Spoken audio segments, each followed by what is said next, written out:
just let me quickly go to the share. Yeah, because I'd like to check this meeting is well recorded.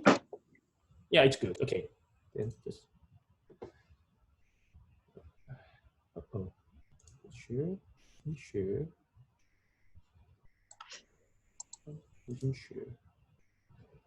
All right.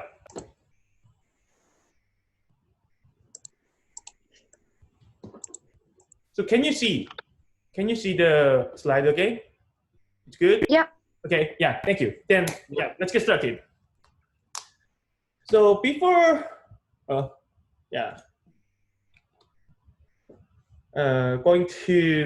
to our Q&A for your assignment and review of your assignment submission, just let me notice notify one important thing, that is SEI. So it is student evaluation of instruction. So it's your evaluation of my class and my teaching and my instruction. Your feedback is very important for me and the school and the university. So maybe you will, maybe you already received an email from the SEI administration. And so you just simply click the link in the email, or in Carmen, because I'm not a student, so I'm not sure where the link is in Carmen website, but you can find the link for the SEI in Carmen website. So you can just click the link, or if you download the OSU mobile app, then you can participate SEI on your smartphone.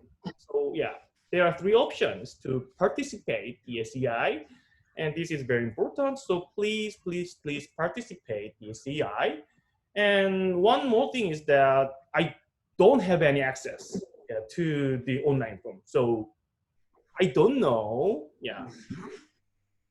who and until the SEI is expired, the SEI participation is expired, I cannot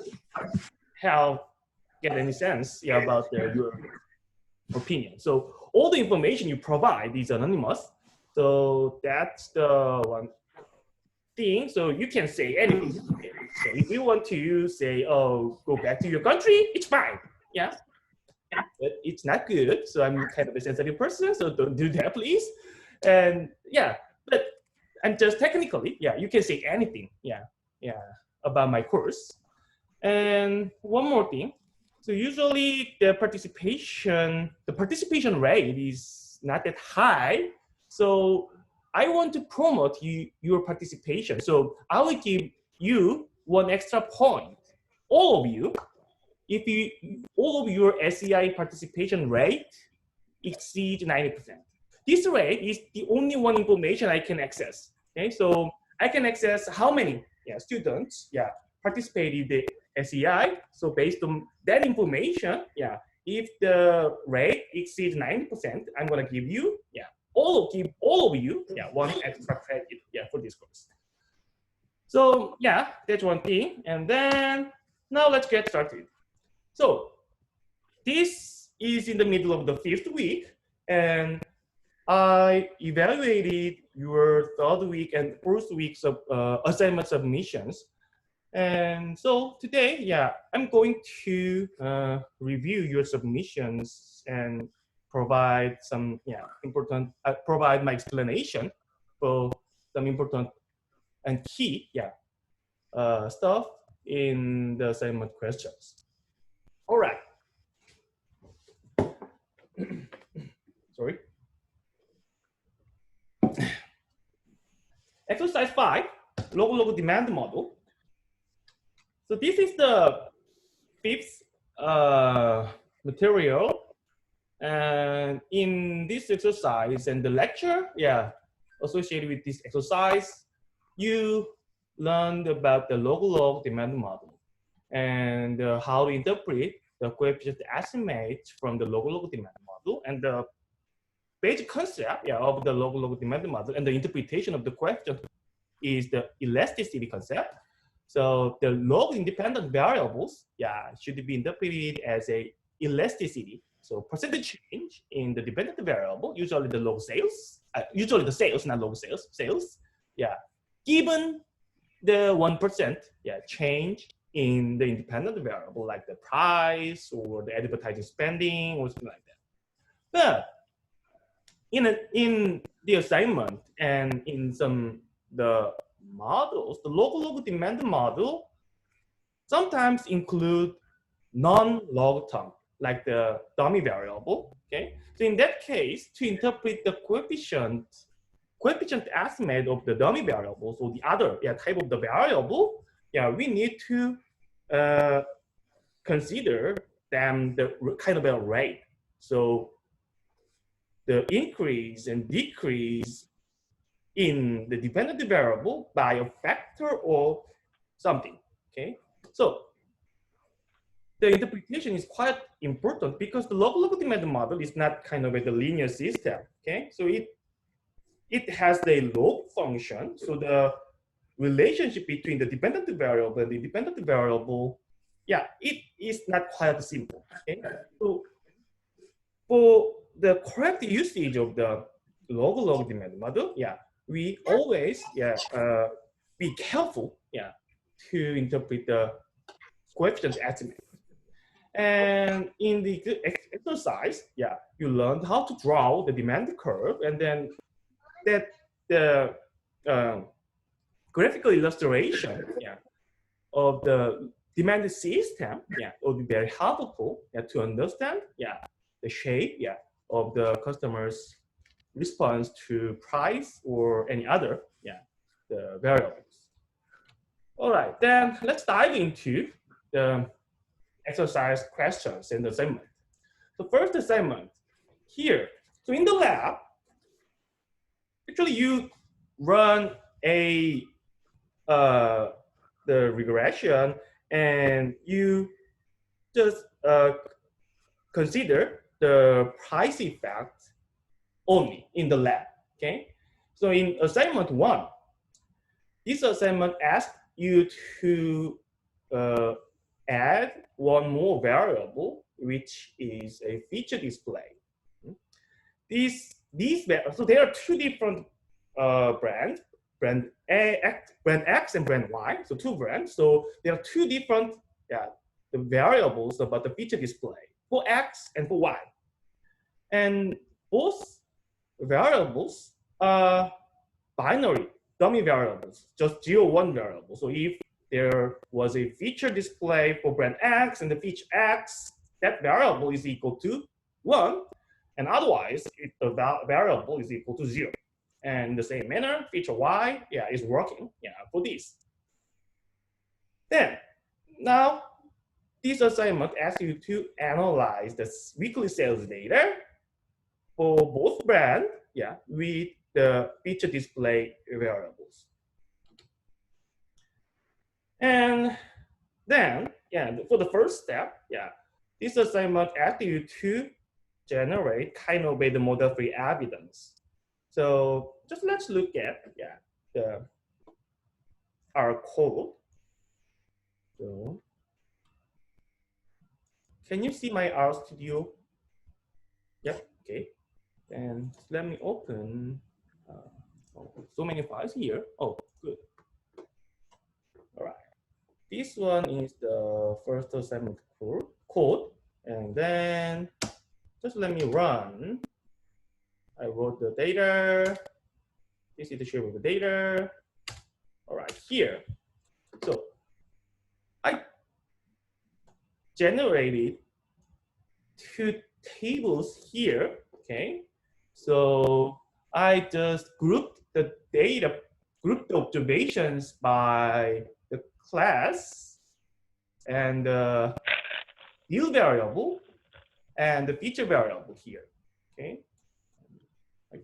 I heard some of the noise from you, so just let me check.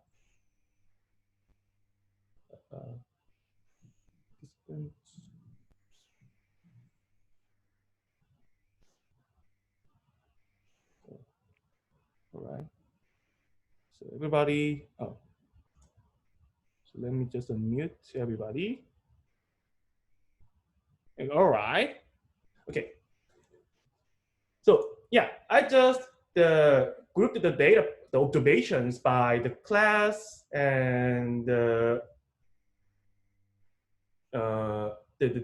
presence, yeah, of the price discount, that is this deal X variable, and the feature display dummy variable, these three variables. Okay. Actually, the question asked you to group the observations by only the deal X and feature X, not the class variable. But I just added the class variable here because I just want to dig down more. Okay. So there are two different types of the product here. One is the light, and the other one is regular. So just simply you can think that the light means that the light Coke or the light Sprite, something like that. And the regular is the regular Coke. Okay, two different soda products. Okay, but yeah. So in sum, just let me jump into the bottom line. There's no class difference. There's no class effect. The light Coke and the regular Coke, or light soda, the regular soda, there's no difference between these two types of the products. So just let me, show just let me read, the first four lines in each table, So just the we just find the replicated the result, okay. So here, what we want to look at is the effect of the feature display. So that is, we need to compare the first row and the second row. Why? Because these two rows, there's no the price promotion. So this is the kind of a summary of the observations without the price promotion. And the first row show this row show the average sales and the average price, and without the feature display. And the second row show the average sales and the average price with the feature display effect. Then you can see, just compare, by this comparison, you can see that there's kind of a huge increase in the sales and just a little bit, decrease in price. And then we can find the same thing in the observations with the price promotions. So because there are price promotions in these observations, so the average price is dropped a lot, okay, from this 0.03 and or 0.028, okay. But between these two rows, we can find that there is extra increase in the average sales, made by these, the feature display promotion. Okay, so the feature display promotion, because of the price promotion, the average demand increased a lot, already increased a lot, but plus, because of the feature display, the demand increased a lot, and there's a slight decrease in the price. And we can find the same thing, same thing in the regular Coke, okay? And we can find the same thing in brand Y, brand Y's product. So in sum, we can find some kind of a model-free evidence, of the feature display effect on the weekly sales here. All right, then let me go back to the exercise. Oh, here. Okay. Then the second one, asks you to add the feature display effect into the regression model. Okay. Then let's see what would happen. So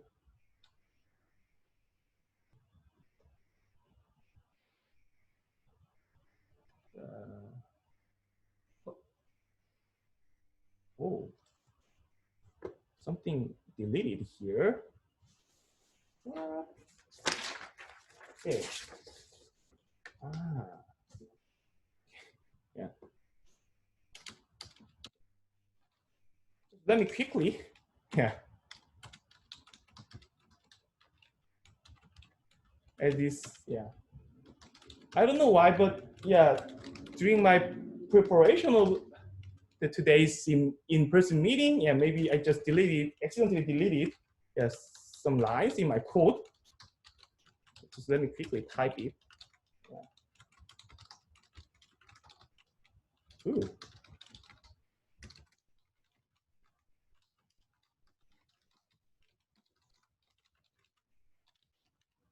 Okay. All right.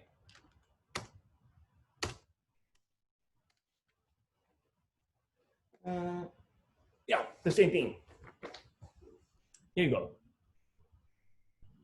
Then I just ran the regression, yeah, with the feature display dummy variable. Okay.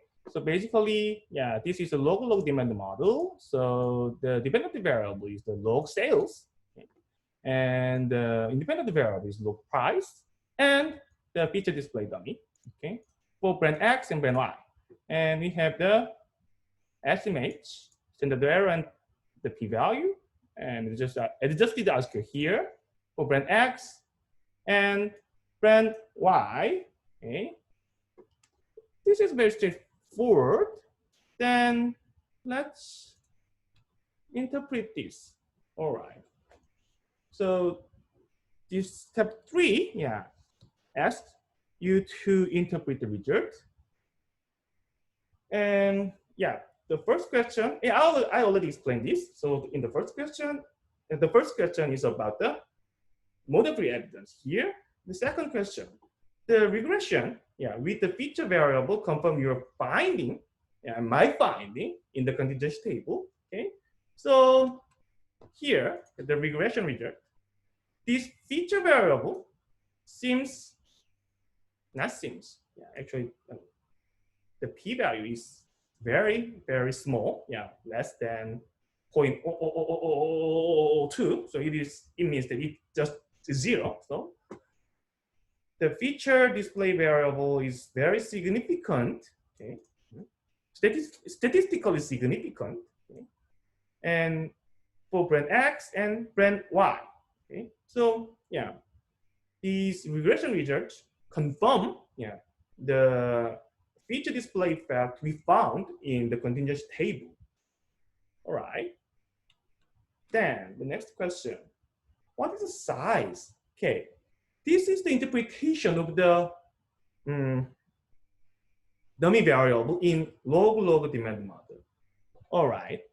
So here, the brand X, for the brand X, the coefficient estimates of the feature display variable is 0.416.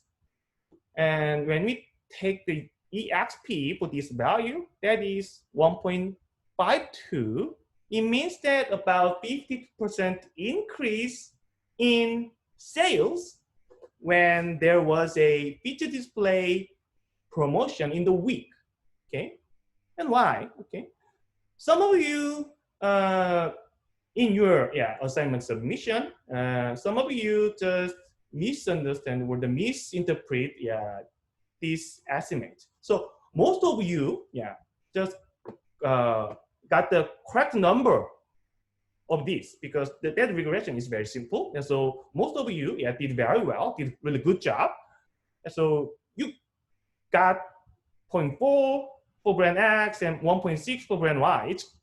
Those numbers are correct. But the interpretation of those numbers, some of you just misinterpret those numbers. And then just let me explain how to correctly interpret these numbers with a little bit of math. Okay. Just let me open my notepad here. All right. So just let me use this equation. Oh, maybe, all right.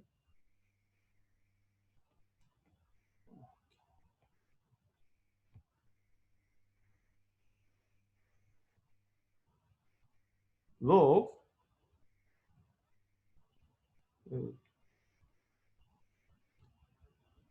sales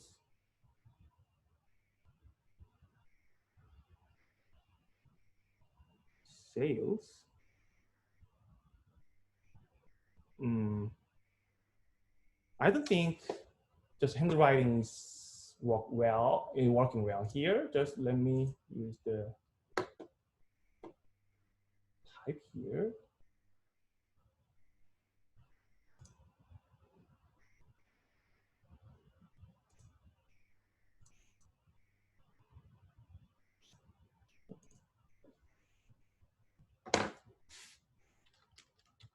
Log sales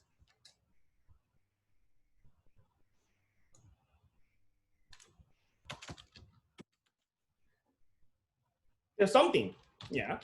Alpha, that's just constant, and beta, yeah, times a log price here, and we have, delta is the coefficient value of the feature display. This is the structure, we have. This is the structure we have. Okay. Just let me erase this.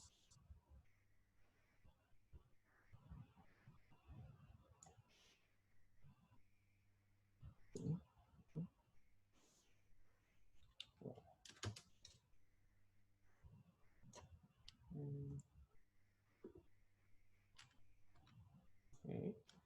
And then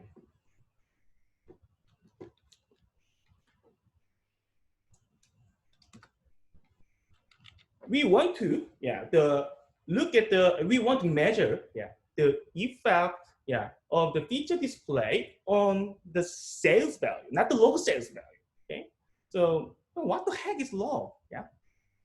Log is just kind of the computational device. Okay, it doesn't have any kind of the managerial meaning in this equation. Okay, log is just a kind of the mathematical tool. Okay, so for interpretation and to use this equation apply this equation into the real analysis and the real practice, we need to think about, we must think about the sales, not about the log sales. Okay, then to measure it, we need to transform this equation by taking exp for the both sides of the equation. Okay, then when we take the exp here in the left-hand side of the equation and in the right-hand side of the equation,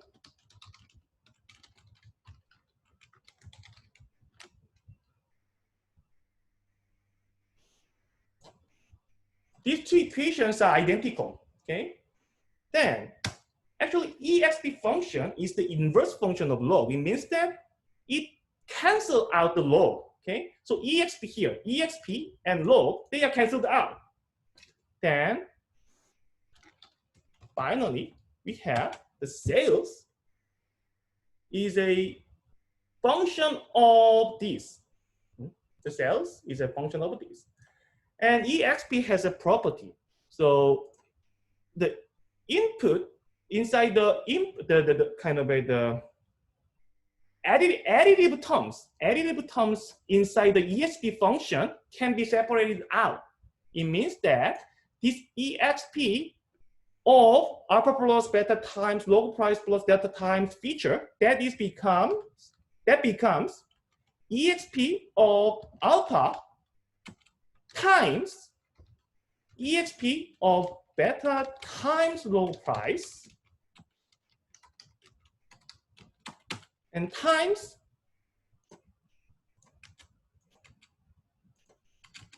exp of delta times feature. Then exp alpha times, and this part exp of beta times log price, it can be reduced to, it can be simply like this, price to the beta. And this is a property of the exp function. And we have this exp times delta, exp of the delta times feature. But the key is that the feature, this variable is a binary variable, 0 or 1. If there was a feature display promotion, this variable is equal to 1. If there is no feature display promotion, this variable is equal to 0. So what happened? What happened with feature display value equal to 1? Okay. In that case, this part is the same as just exp delta, right? Because times 1, yeah, when we multiplicate the 1 to something, then it just returns the same thing, right? So this delta times feature, if the feature is equal to 1, the delta times feature is equal to just delta. So it is equal to just exp delta. If feature variable is equal to 1. If feature variable is equal to 0, this becomes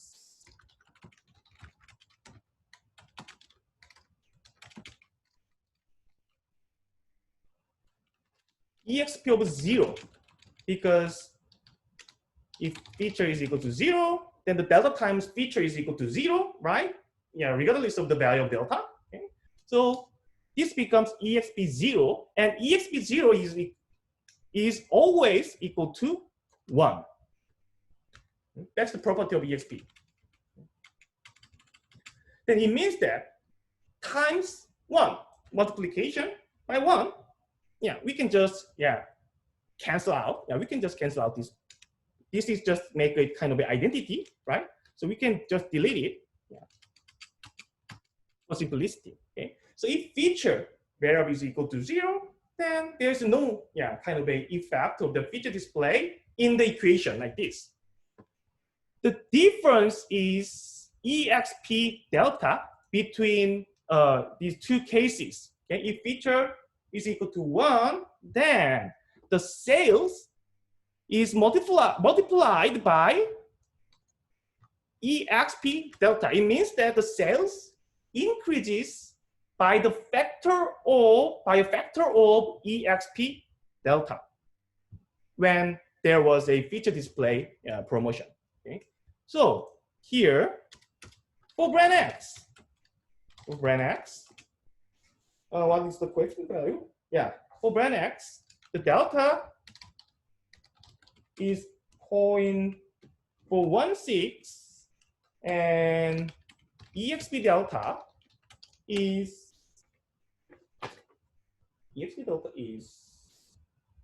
1.52. Okay, so this means that sales increase by a factor of 1.52 if feature is equal to 1.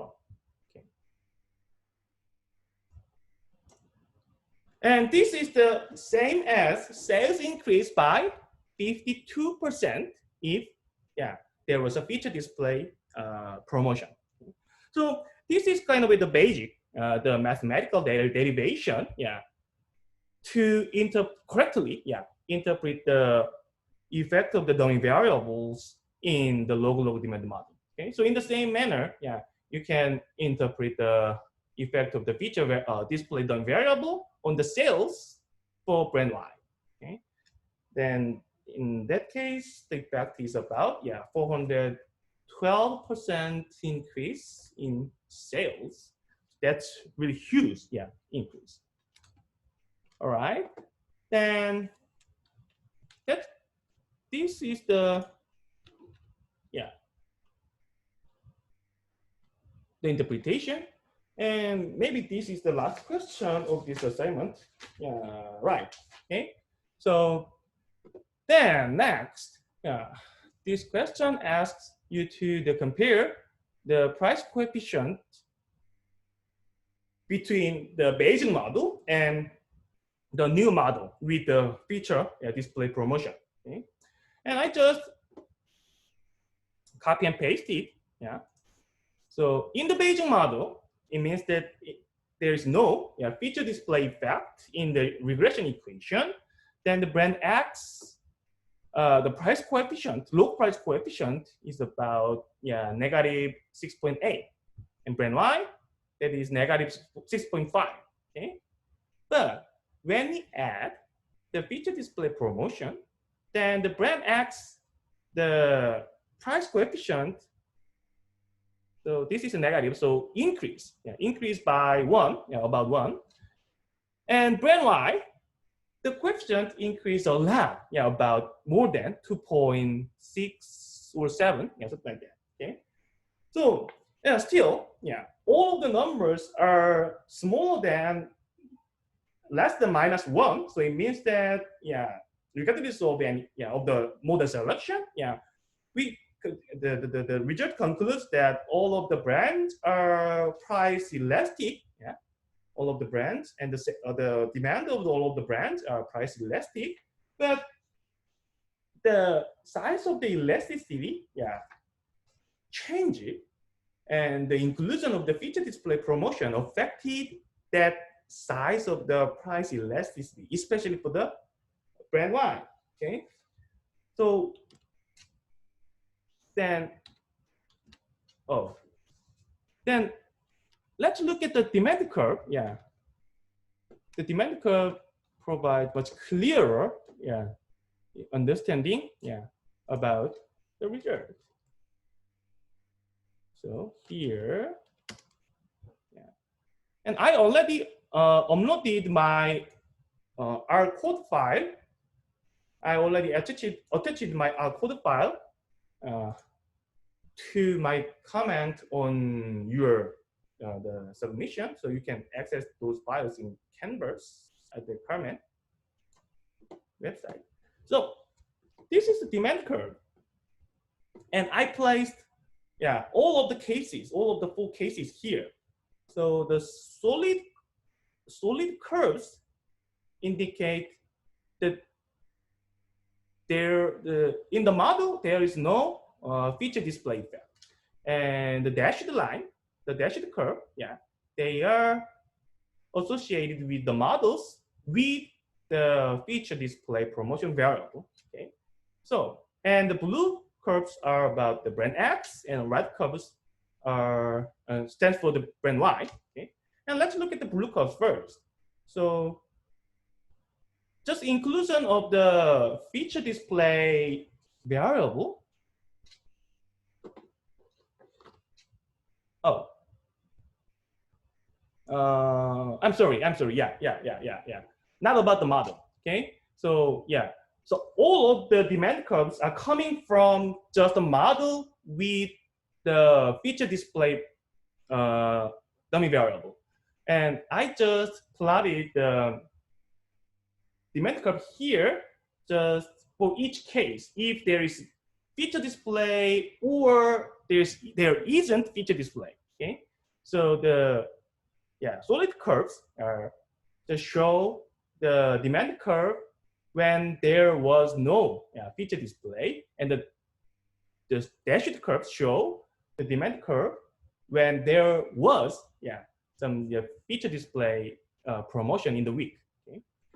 And then look at the blue curves.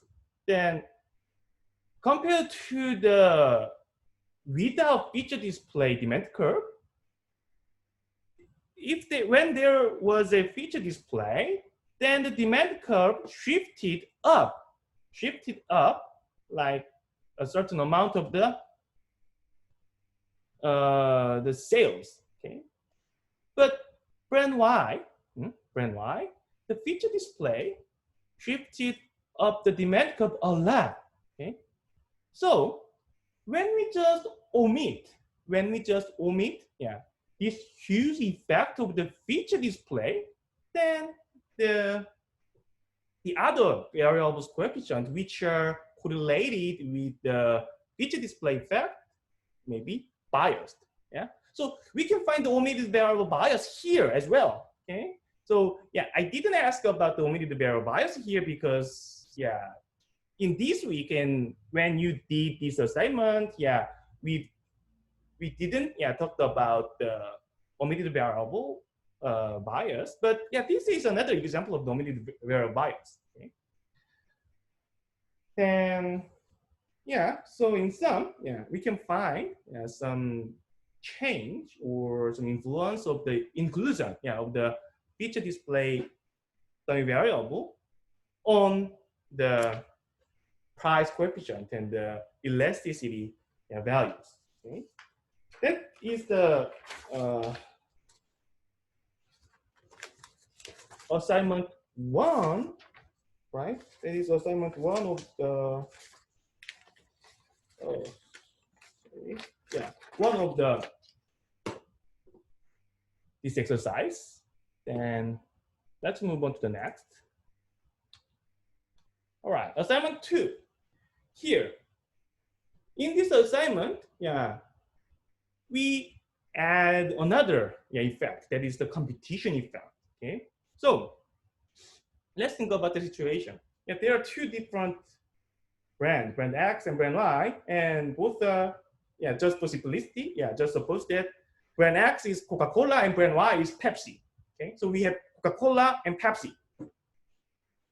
Then, I don't like this is my own preference. So I don't like Pepsi. So I'm kind of a big fan of the Coca-Cola. Yeah. So just for me, the price of Pepsi doesn't affect my choice of Coke. So yeah, regardless of if the Pepsi is really cheap or really expensive, I always choose Coca-Cola. But my wife is kind of a really super sensitive person to the price of a product. So she always compare the price between the different products. And when she saw the huge drop in the Pepsi's price, and then she just take the Pepsi instead of the Coca-Cola. Okay. So my response to the price, the competitor's price, is just 0. Okay, so in my data, maybe the researchers cannot find any competition effect. But in my wife's data, the researchers may find some certain level of the competition effect. Okay, so the price of the competitor's product, can also affect the demand or the sales of our product. So in that sense, this assignment asks you to put the competitor's price and the competitors' the promotions as the predictors into the model. Okay, so the question one, the step 1 asks you to add the competitors' variables as well, and step 2 asks you to answer the series of the questions from the result. Okay, then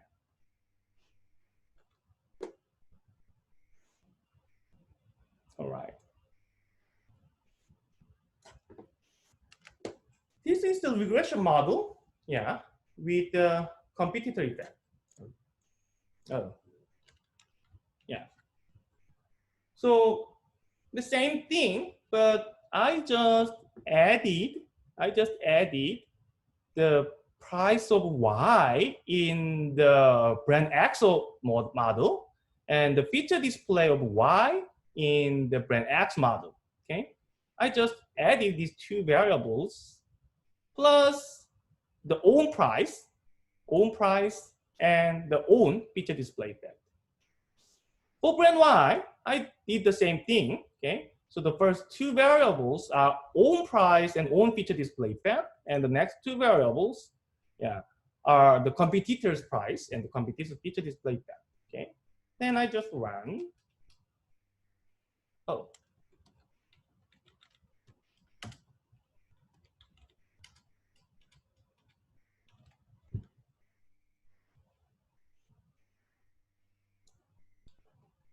Then, all right.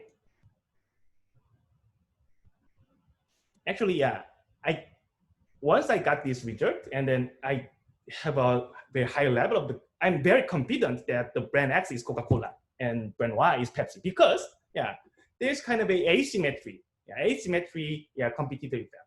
So here, brand X, for brand X, price of Y is the competitor's price, right? And this is totally insignificant. Okay, p-value is 0.992. Yeah, it means that there's no effect.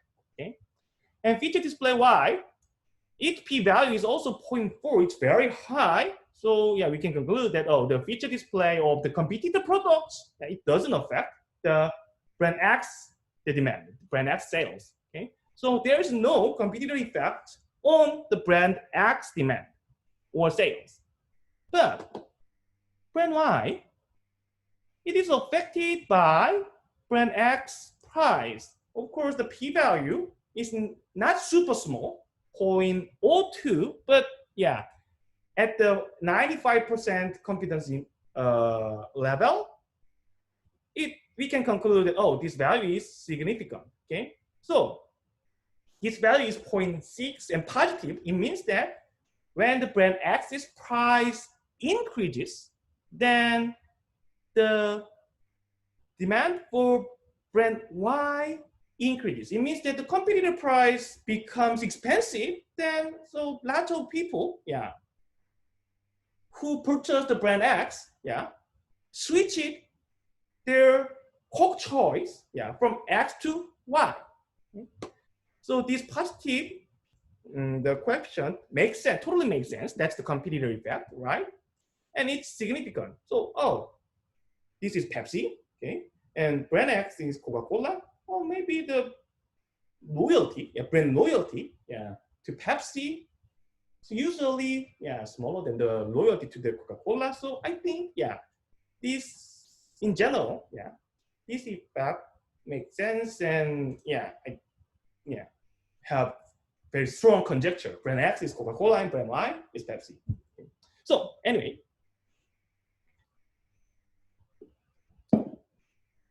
we found the competitor price effect only for brand Y, and we don't find any evidence about the competitors feature display effect on both brands. Okay, right? Then I already explained about this question. So the competitor price effect and the competitor feature display effect, and the size and the interpretation. So there is only the competitor price effect, okay, and the coefficient value, is 0.64, okay, and this is the log price, okay. Then this coefficient should be interpreted as the elasticity, okay. So competitor price elasticity. So when the brand X's price increased by 1%, then the brand Y's sales increases by 0.64%. Okay, so this is a competitor effect. So we don't need to think about the this number indicates the inelastic demand to the price or inelastic demand to the price, because this is competitor effect. But anyway, it has significant positive effect. So it means that in a store, when we find a kind of a 1% drop in the price of the competitor brand, and then we can expect that a certain amount of the sales of our brand will be switched to the competitor brand. Okay, so we can find and we can expect a certain amount of the brand switching from this result. All right. And then here, this question asked about the influence of the adding the new variables, the competitor effect, okay, on the effect size of the own price effect. okay, and the own feature display effect. Only the price effect, okay. So I just summarize this. I just summarize the price coefficient, own price coefficient, in the different across the different models. So the Bayesian model, that is, there is only the own price variable, and the second row displays the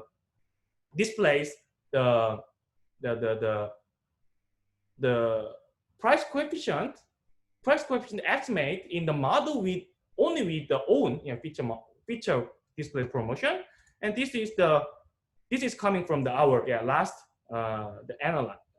last analysis in this assignment too. Okay, we need to compare our recent estimate values to this model. Okay, so when we additionally place the competitor effect into the model, okay, into the previous model with the feature display, we don't see any significant or any notable change in the both price coefficient.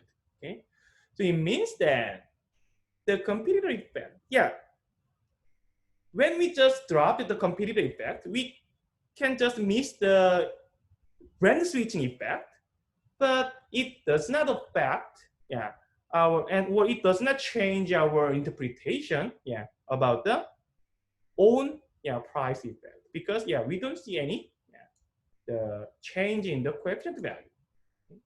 So it means that there is very small omitted variable bias. That is the question number 2. And then that's all about the exercise 5. Okay. And anybody has any question about exercise 5 here? Nope. Then all right, then let's move on to the exercise 6. Okay. And in this exercise, the same thing. We just did the same thing, but here you just reviewed the linear regression and how to interpret the table of the coefficient estimates and how to read where can we find the R-squared and adjusted R-squared as the fitting performance or the prediction performance measure. Okay. Then we have the data from some kind of the healthy beverage, from the GoodBelly product. And in the first assignment, and not the first assignment, in the lab, you ran just very simple regression. Okay, so you ran this regression. This is not log demand model. This is just simple regression. Okay, and this assignment 1 asked you to interpret those numbers except for the intercept. Okay, so this is a simple regression. So we can interpret the numbers in the linear manner.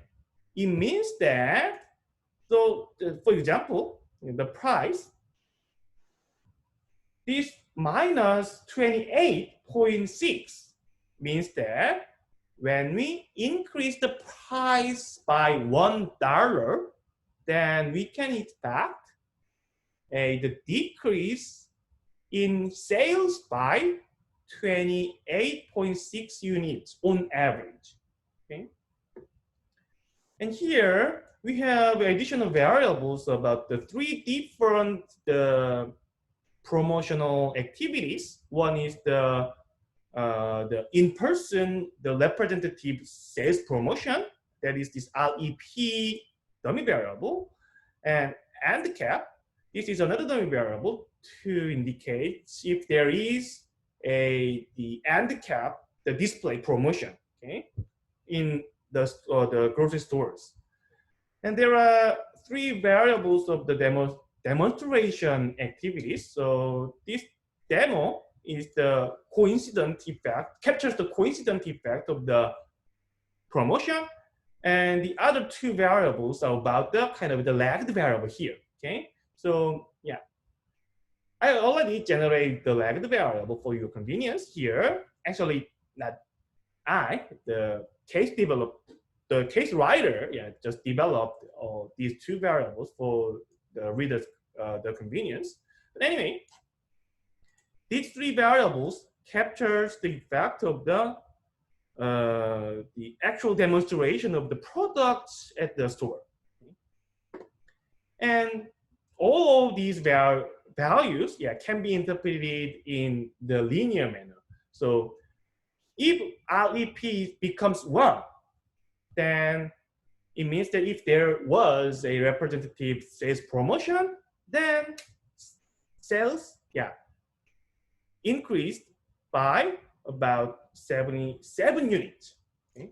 In the same manner, yeah, the effect of the handicap display promotion, yeah, leads to the increase in sales by 305 units.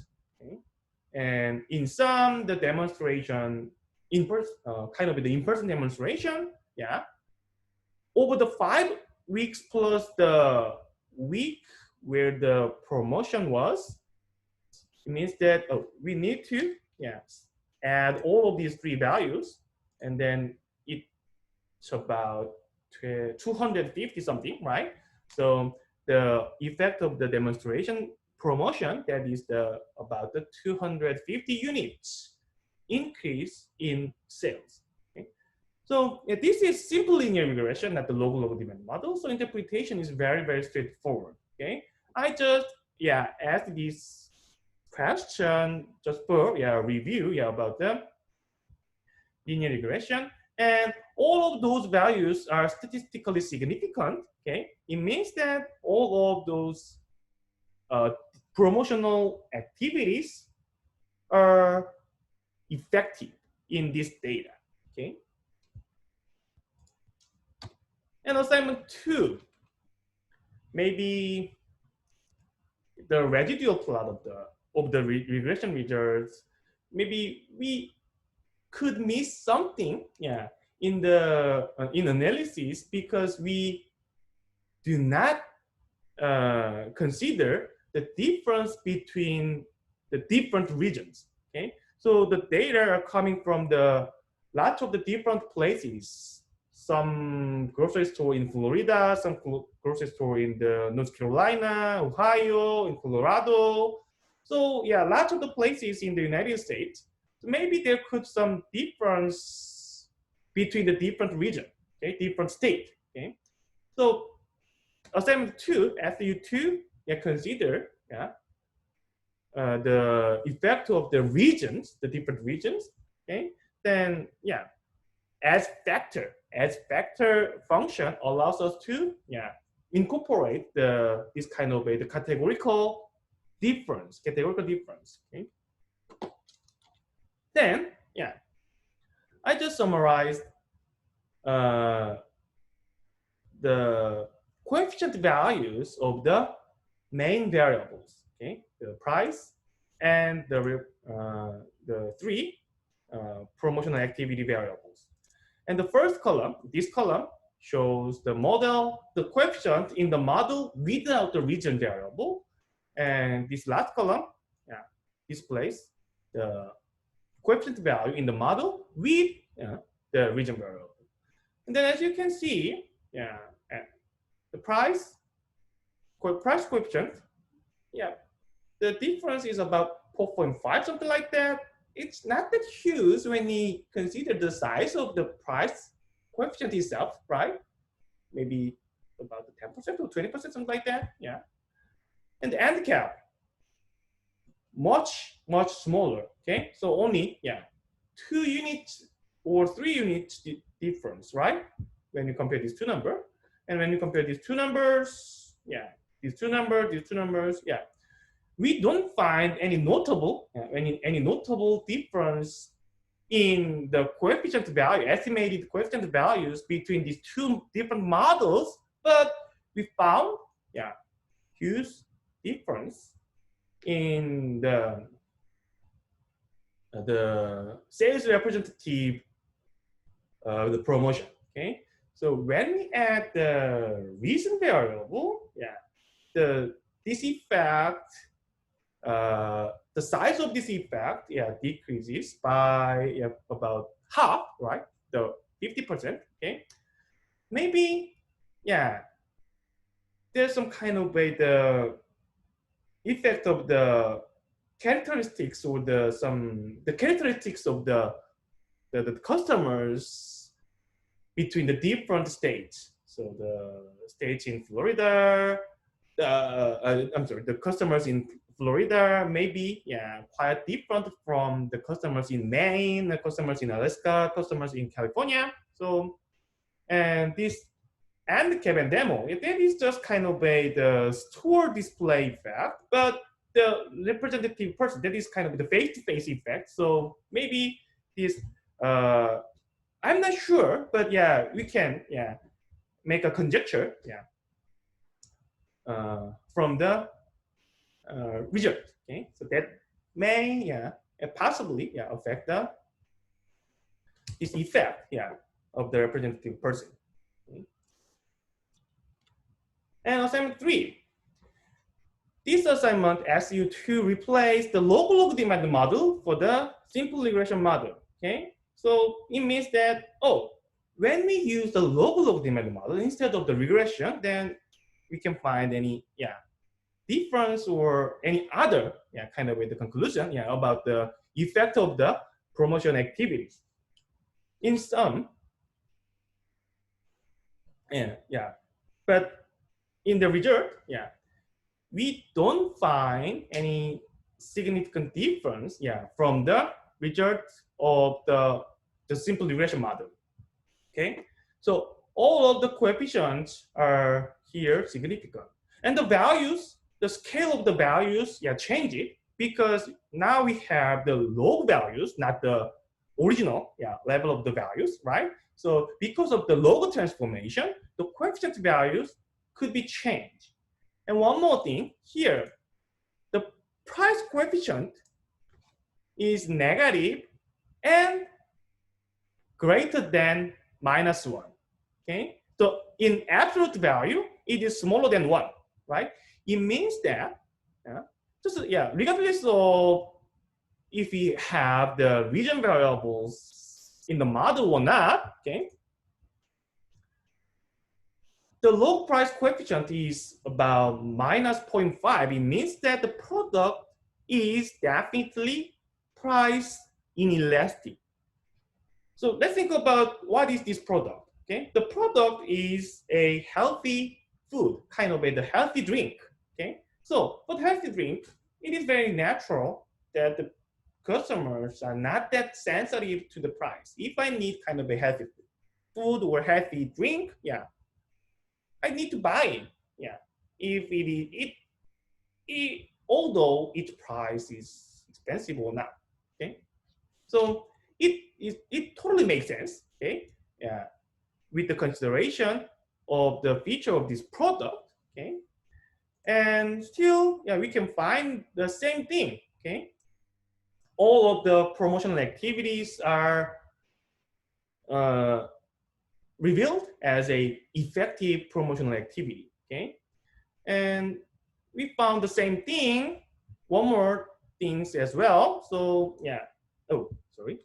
as in the simple regression result, we found that the inclusion of the reason variable make the representative persons, the promotion effect, drop just by 50%.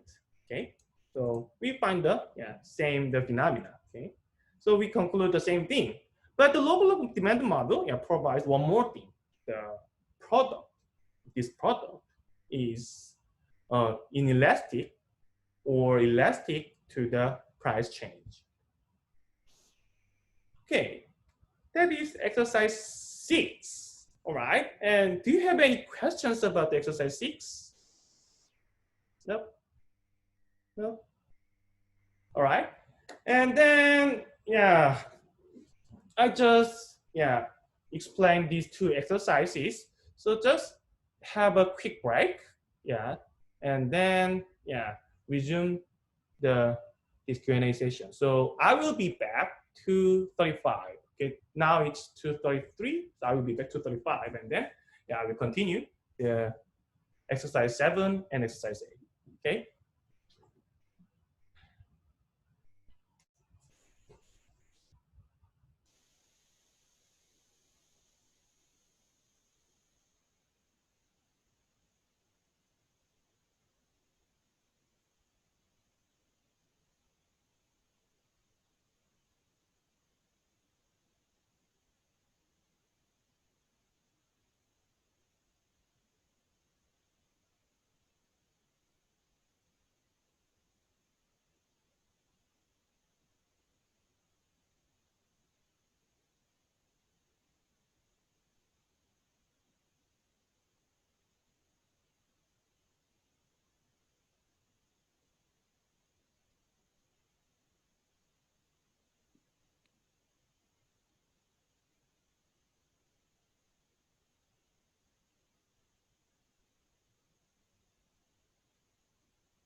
Hey, before wrapping up today's class, I just was hoping if you spend few minutes to talk about the research proposal assignment as well. Oh yeah. If you have any question, you can ask everything. Yeah. Yeah, I just so we need to come up with our own idea, but we need to frame our proposal according to those abstract articles. Is that correct? Just not use the maths formula, but follow one of those articles and come up with our own idea and frame it that way. Is Oh, that actually, you understand? don't need to totally follow the research method in the articles. Okay, so Okay. yeah, you can just refer, or you can just you can copy, or you can use the method in the article. But if you want, you can modify, or you can simplify. Okay, so it's just kind of the guideline, yeah, not the Okay. instruction. Yeah, the instruction. Okay. Okay, so just Okay. follow, not the follow, just yeah. How can I say? So yeah, Just just to get a sense of what it looks like. yeah, exactly, yeah, exactly, yeah. So Makes sense. you don't need to stop. Appreciate You it. don't need to stick on the models or the methods totally. Yeah, yeah. No, I understand. I understand. Mhm. I got it. Thank you. Yeah. Appreciate it. Yep. Can I ask a question as well? Yeah, sure.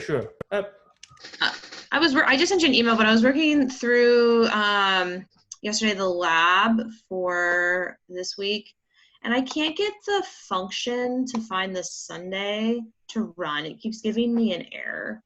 Ah, okay. So It says error in character to date X, because character string is not in standard unambiguous format. okay. So just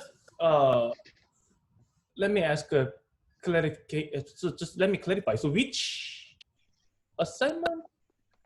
I'm sorry. It's week 5's the lab about the movies, about pulling in for the Okay. yeah, that function.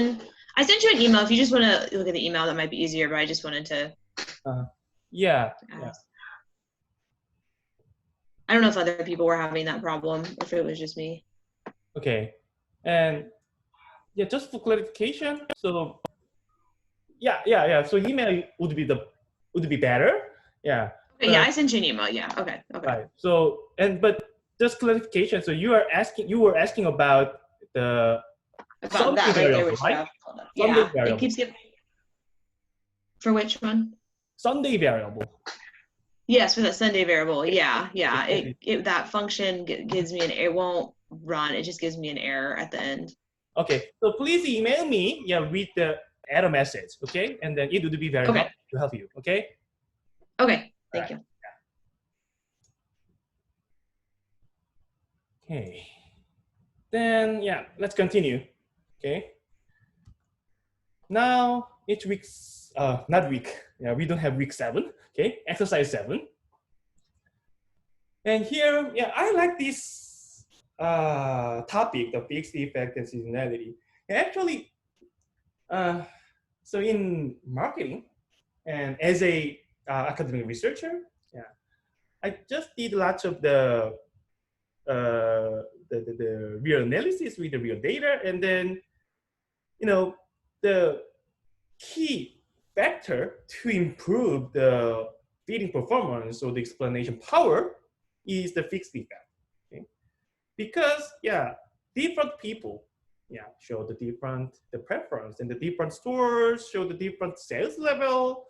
So all of the different entity or the agent in the market shows the different behaviors. So the fixed effect is very important, and when we just fail to the control for the fixed effect, and then the results would be biased a lot. Okay, so just the inclusion of the fixed effect is very important to not only for the academic research, but also for the practical studies for the various companies and grocery stores and the other types of the business. And then then it is sometimes very weird to the control of the fixed effect. So in this lecture and exercise, you learn how to understand the fixed effect. So the reason is that we have not only one dimension. So simply think about this. In a market, there are lots of different people. So yeah, maybe most of you live in the Columbus area, and I live in Dublin, and then there are 2 or 3 different the Kroger stores, right? And I'm using these maybe two, right? 2 different, oh, I'm sorry, 3. There are 3 Kroger stores, right, in the downtown Dublin. So these 3 Kroger stores are quite different from each other, right? The Kroger stores in the downtown is very small, much smaller than the others. And in the Perimeter Drive Krogers and the Hard Road Kroger, they are quite big, but they show some difference. In the Perimeter Drives, I can find Korean instant noodle, but the Hard Road Kroger I cannot find, because these 2 different stores just keep the product, stock the product for the different types of the people, types of the customers. So near the Perimeter Drive, there are lots of the Asian people, maybe. So the Kroger store just stock the Korean and some Asian product more than the Hard Road Kroger stores. Okay, so there's a store, 2 dimensions, store, and the customers. Okay, and also the data has another dimension over time. Okay, and when we put another fixed effect, so this is just the effect of the Dublin, but how about the Columbus, and how about the entire state of Ohio? Okay, there are lots of the dimensions of the fixed effects, and those differences, and each dimension has each dimension has its own fixed effect. It means that technically, the shape of the data is very, very complicated. Okay, when we analyze all of the Kroger stores in the entire United States, of course, in California it's different, each route, and in other place it is different, from the others. So there would be some difference, and that is very complicated when we consider much more dimensions about the fixed effect. Then when we analyze the fixed effect, we need to redimension of those fixed effects.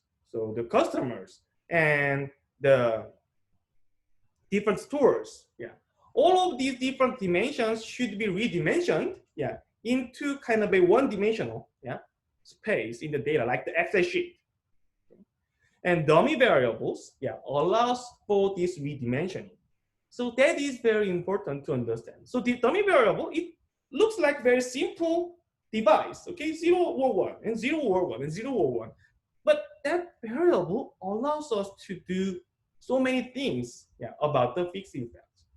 That is very important. And then why the fixed effect is important? When we omit, when we exclude the fixed effect, and when we miss the fixed effect, then we can have biased, the biased result of the other variables. Okay, so that is the omitted variable bias, and maybe in most of the questions in this week and the weeks 3 and 4, and even in 5, all of the questions are related to this omitted variable bias. So this is quite important in the aggregate demand forecasting and aggregate demand prediction. Okay, and we just simply touch it, the seasonality, controlling for the seasonality with the dummy variables.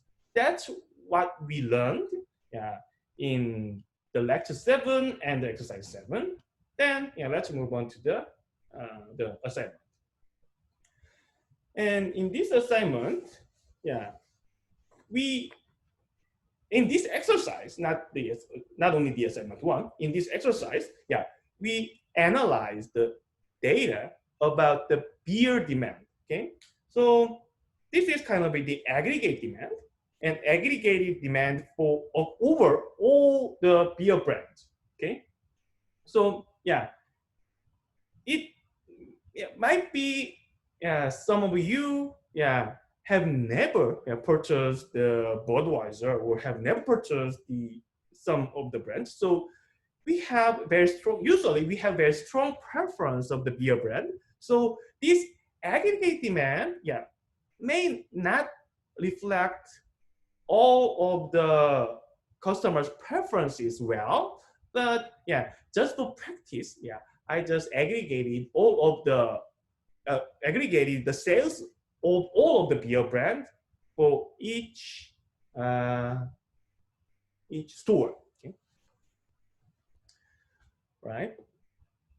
And here, we have the the sales and the price variable, right? Okay. And excuse me. And in the lab, we just regressed the sales on the price, without any other, the fixed effect. But we have the price coefficient. This is quite different. This is totally opposite to our just common sense, right? The price coefficient is usually negative. And this is just kind of the beer. So this is not kind of the luxury brand. There's no luxury in beer, right? So it is, maybe it is not natural to expect the positive price coefficient. But when we put the store difference, the store dummy or the store variable, then the price coefficient becomes negative, as usually we expect, right? And this assignment, this question asked why. Why? We have this difference in the sign of the price coefficient between these two different models. Okay. So this assignment asked you to follow a couple of the steps, and the first step is to generate the model-free evidence. Okay. So here I just so summarize the price and the sales with the grouping of each store, okay? And I just sorted the stores in the decreasing order of the average sales, okay? So here store 4 shows the highest demand level, highest sales level, and store A, has the lowest average sales level. And we can find that this average sales level, different. We can find the difference in the average sales level between the different stores, and that average sales is quite correlated to the average price. So the stores with the high sales are related to the high average price, like the store 4 and store 2, and the stores with the low sales level, are associated with the low price level, like the store 5 and 8. Not all the stores, but there's kind of the average tendency like this, okay? And maybe, like in the Miss Perfect and the Mr. Mistake examples, we can find some misinterpretation due to the omission of the store difference in analysis. So here, just let me quickly delete this arrow. So I just plotted all observations in the data, okay, into this price and the sales, the space, and then we can find this kind of the positive trend line, okay? So as price is going up and the sales is going up. When we ignore the store difference, we can find this. That's why we have the positive price coefficient in the model without the store, the dummy variables or store variables. But okay, but for each store, okay, there is a color code. So for each store, we can find a very strong negative trend, downward trend. Okay, so the price is going up and the sales is going down in each store.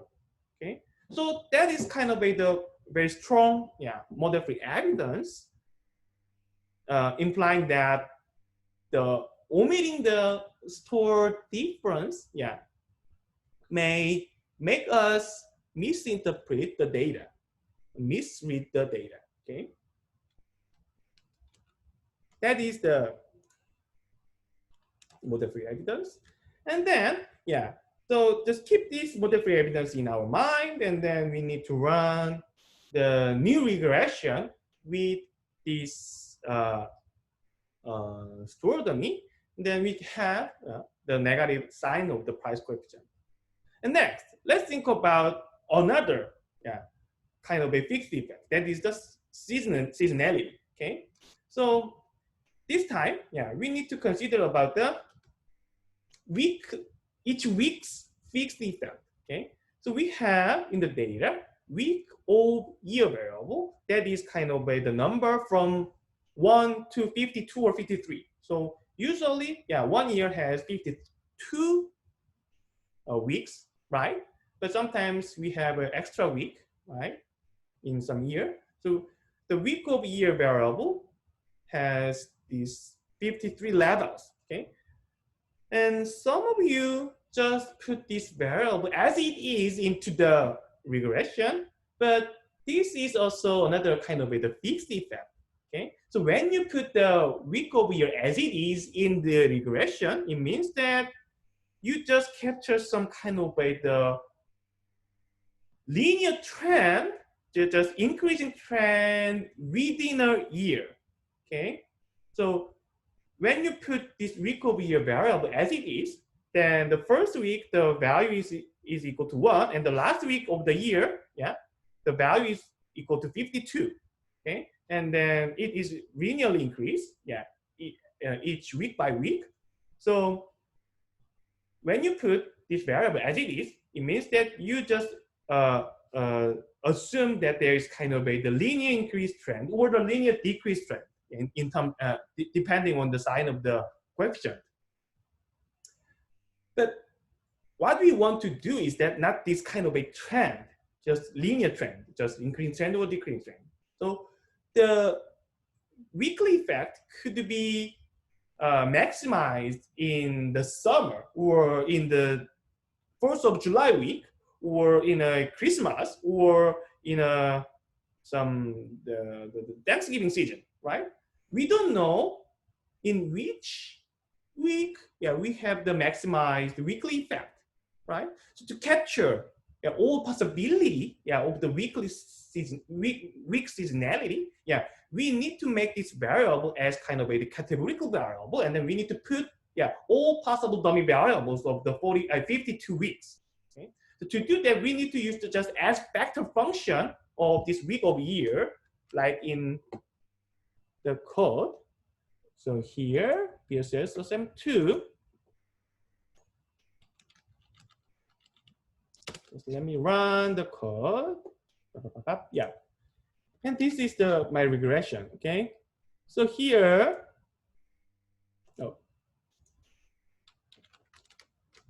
this is the regression. I highlighted. We need to put the as factor function for the week of year. Okay. This makes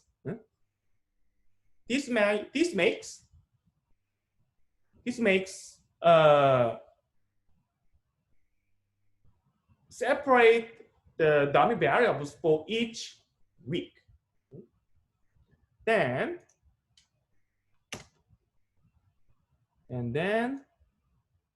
oh, sorry. This is the screen. So this is the result. So with this week over year, with this factored week over year variable, so we can have fixed effect of each week. So this is about the week 2. Oh, week 2 fixed effect compared to the first week of the year. Okay, so here we found that minus 0.26, okay, that is compared to the first week of the year, okay, that is the New Year week. The second week of the year, usually we find the decrease in the average sales, beer sales. Okay, so yeah, it makes sense. First of the week, yeah, this is kind of a holiday week, so yeah, basically we drink more, yeah, on average, right?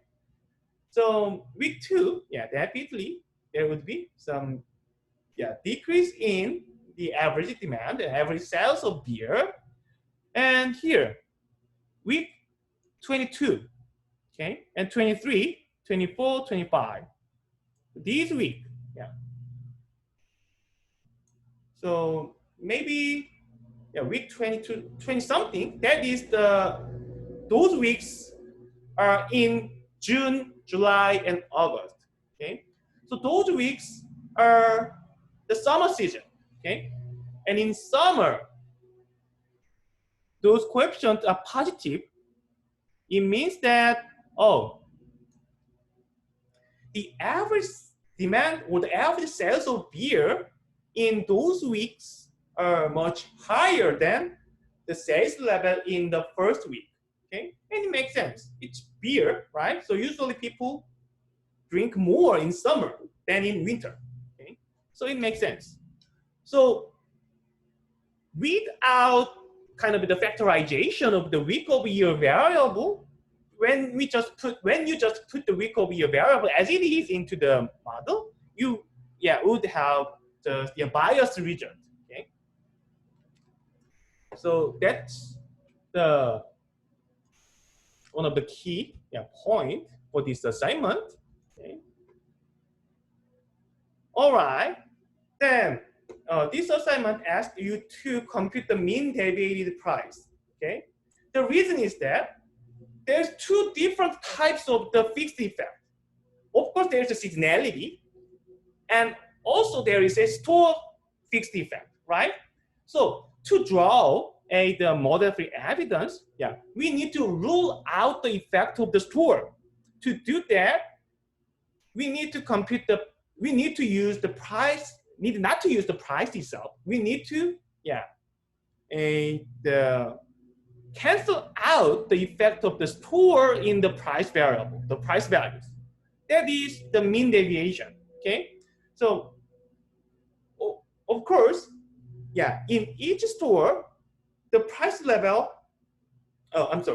between the different stores, the price level is different, yeah? But we don't care this difference between the stores. We just care within the store, yeah, what if there is a price change, yeah, in between the different seasons, okay? And then when we take the mean deviation, then that is, we just cancel out the average price effect between the different stores, okay? And then we can rule out the store-specific effect, okay? So that's why we need to take the mean deviation here. And after the calculate the calculation of the mean deviated price, and then we can use that price to derive the model-free evidence, like calculate the correlation, yeah, between the mean deviated price and some kind of the summer indicators. So here, yeah, the question asked you to generate the summer indicator simply like this. So if the week is in the June, July, or August, I know, yeah, this is too simplified method. Sometimes the highest temperature, yeah, is measured in May or in September or even in October, right? So we may need to, think about expand the summer season for the May and the September and October, but just simply, I just asked you to make a kind of a simplified indicator like this, only June, July, and August. Okay? And then, when you calculate the correlation, and you may find a not very big, maybe minus 0.13, right? It is small, yeah. The correlation coefficient is small, but it is statistically significant. And that statistically significant, the correlation, yeah, makes the omitted variable bias in the price coefficient. Okay, that's why it is very important to consider the seasonality as well as the store difference in this data. Okay, so yeah, I have the result here, right? So with the weekly dummy, okay, the log price coefficient is negative 1.39, but without the dummy, it's negative 1.78. So there is a negative bias, right? The price coefficient is decreasing, right? And we found the positive fixed effect in summer and a negative fixed effect in winter. So it means that the effect omitted here is positive effect, okay? The summer effect is positive, right? So the effect we missed is positive, and the correlation between the price and the summer, that is negative, okay? So negative and positive omitted effect, that makes negative bias. And yeah, it is consistent with the difference between these log price coefficients, right? So yeah, this totally makes sense. And here, this negative sign of the correlation between the price and the seasonality, that is kind of a evidence of the counter-cyclical pricing. So this is kind of the result of the strategic movement of a firm, okay? So in summer, yeah, the firm already knows that, oh, there will be increase in the customer's demand for beer. Then to maximize their profits, yeah, they can control the price in the summer season. Okay, sometimes increasing the price, yeah, would be helpful to maximize the sales or the profits, but sometimes just decreasing the price could be helpful, yeah, to maximize the sales or the profits. Okay, so in this case, yeah, just decreasing the price level in the peak season, that is the summer season for the beer, would be helpful. So that's why the companies and the firms, yeah, decreases the price of beer in the season. Okay, so that's the counter-cyclical pricing, and this is the totally consistent with the example in the lecture. Okay, in the lecture there's a candidate example, right? And that this is totally consistent with the candidate example. All right, assignment 3. And this assignment asks you to do the same thing, but with the monthly dummy, okay? And yeah, overall, yeah, there's no notable change, yeah, made by these monthly dummies. But yeah, this is the result, okay? So the feeding performance is just the square, yeah, not that huge difference. And the coefficient, the main coefficient here, yeah, not that huge difference. Okay, it means that the weekly dummy, monthly dummy, yeah, both modeling approach provide almost the identical understanding about the effect of the price and effect of the store. But one of you, yeah, Katie, thank you, yeah, and she provided a really good, yeah, managerial suggestion. Okay, what she said in her assignment submission, there's a really good, yeah, managerial implication. Okay, so the feeding performance are almost identical and the interpretations are almost identical. So if the store stocks beer on the weekly base, then weekly model would be the helpful. If the beer company changes some kind of their strategy once a month, a monthly manner, then use the monthly model, yeah, would be helpful. Okay, so yeah, that's exactly what the companies, what the stores, the grocery stores are doing now. Okay, so decision making, right? So real-time decision making may be the best choice, but yeah, this kind of the price decision, yeah, cannot be made every second. So yeah, it's sometimes weekly based, and it's sometimes, yeah, it is sometimes the monthly based, okay? Depending on the situation that each store faces, okay? So yeah, depending on the situation, yeah, we need to selectively use, okay, the models here. But the key is that this is possible only if these two models, the weekly model and the monthly model, their result and the implications from those results are identical. If they are different, right? And then yeah, definitely, yeah, we need to take the result from the better model, the best model. Okay? But here, yeah, we have almost identical result, so that's why we can do this. Okay? All right, then let's move on to the last exercise, exercise A, carryover effect. Here, yeah, we learned about the lag effects of the advertising. So with the advertising, and there are lots of different types of effects have or shows that shows this kind of the lag effect or the carryover effect over time.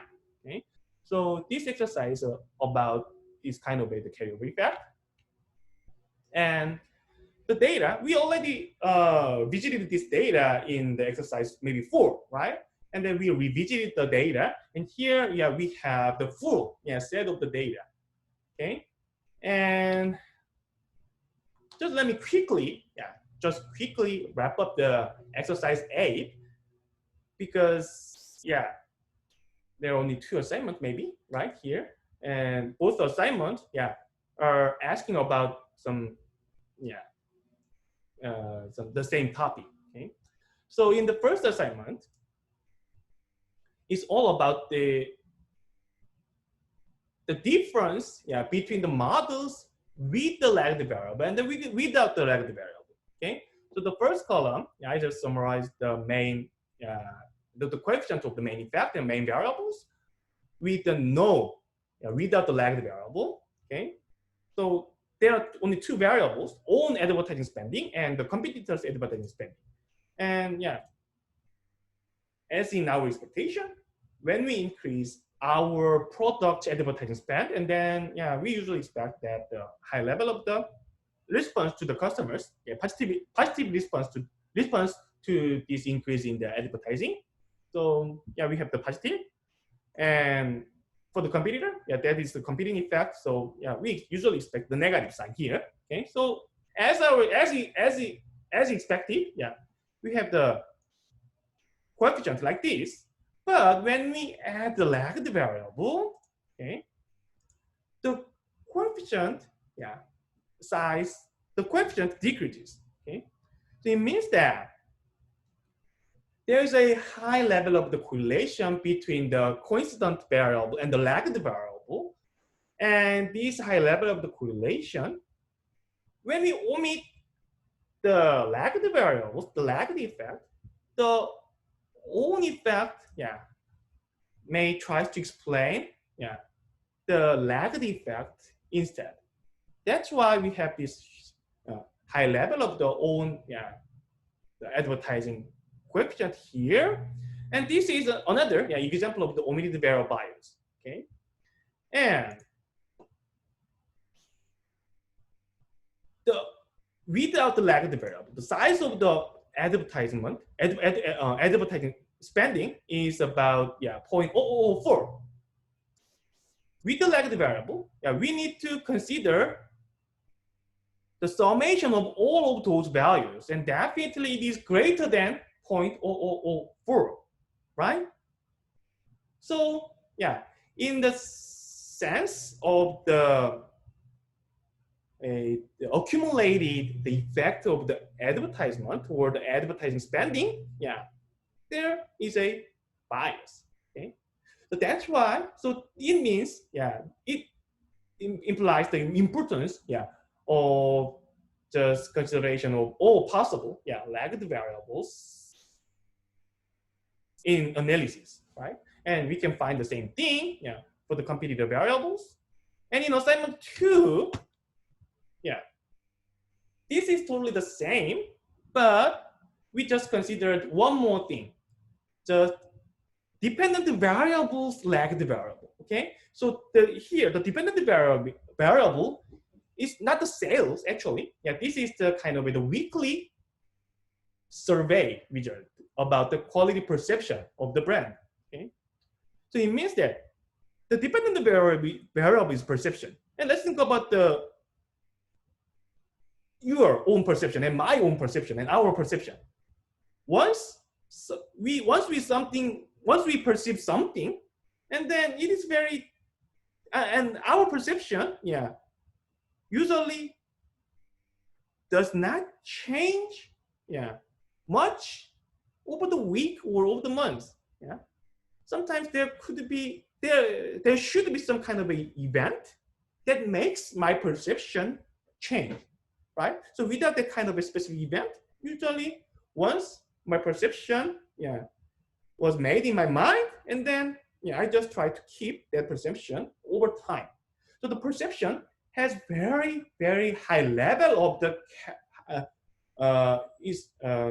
strongly carried over time. Okay, and that carried over effect of the perception may distract the result of the advertising spending. Okay, so when we put the lagged variables of the quality, the dependent variable into the regression, then we have the different result. Okay, of course, in terms of the feeding performance or the R-square, the change is very small. Okay, the change is very small. So in terms of the feeding or in terms of the prediction, of the quality perception, maybe just adding the lagged variable of the quality perception, may not be helpful. But the key is that the interpretation of the other effect.